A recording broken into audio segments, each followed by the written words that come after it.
Hi, and welcome to episode 14 of the Quality Talk podcast. My name is Prashant.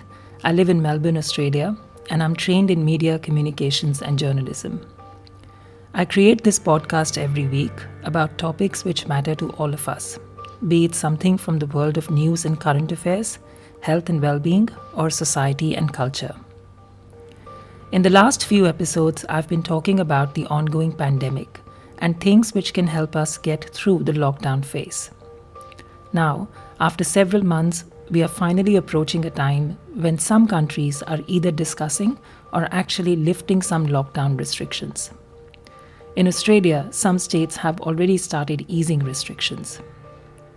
And while this is a sign of life returning back to normal, it makes me wonder whether life will get back to the way it was earlier, prior to the pandemic, or will there be a new normal for all of us?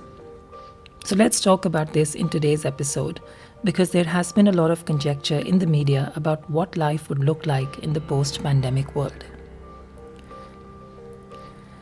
Looking at the past, whenever there has been a pandemic, we, the collective human society, have learned to accommodate and adjust to a new way of living in order to avoid disease and death. I was reading an article published in the Washington Post which said that in 1918, when the influenza virus spread across the world, something similar to what is happening right now happened. To prevent the spread of the influenza virus, which was new back then, all public gatherings were banned, schools, churches, and other institutions were closed. Once that pandemic was over, people learned that spitting in public, which was previously considered acceptable, was not okay, and that drinking from a common cup, which was back then common in schools and offices, was also not okay as it could lead to infections. And that's not all. The cholera and typhoid pandemics which took place in the 19th century changed the way we lived and our living spaces forever. Did you know that it's because of them that modern urban waste management systems with things like sewers and aqueducts came into being? It's because of these pandemics that cities across the world have parks and boulevards, which were introduced with the intention of allowing people access to nature, sunshine, and let them live in cleaner spaces.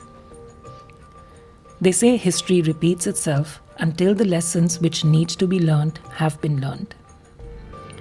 Keeping this in mind, would it then be okay to say that we simply cannot go back to the way we were living before this pandemic?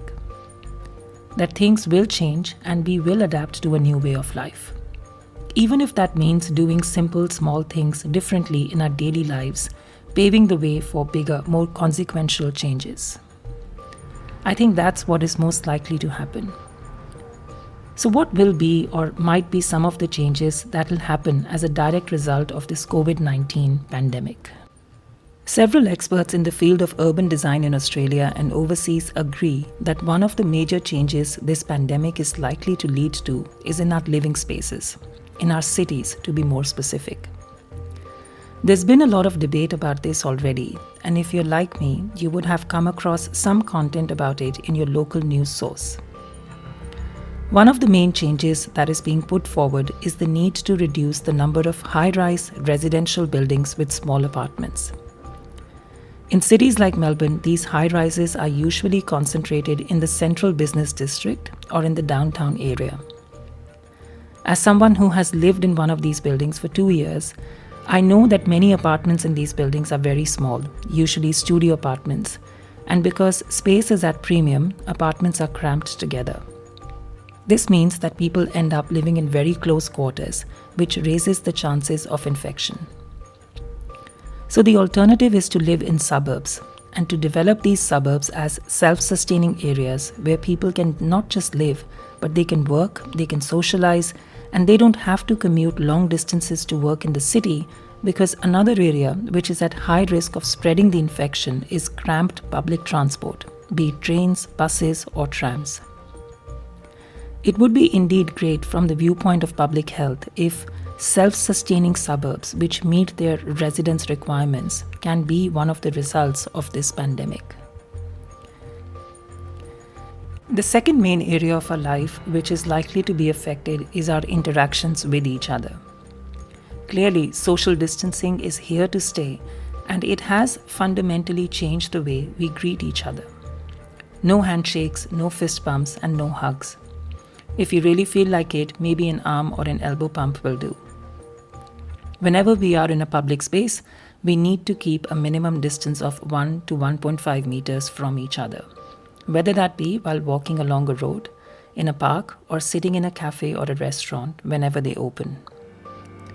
This is easier said than done, and it's something I see people struggle with a lot because sometimes it's just not possible to stay 1.5 meters away from each other, like on a narrow footpath, which brings us back to the point of rethinking our living spaces.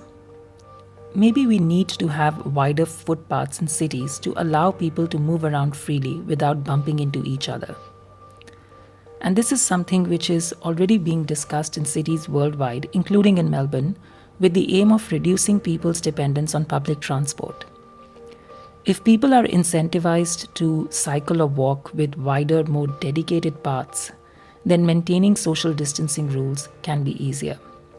And eventually, the rates of community transmission will also stay low. Which brings me to the next point, and that is about work. Because of the pandemic, many jobs have gone. Global trade has slumped, and so has the economy of many nations.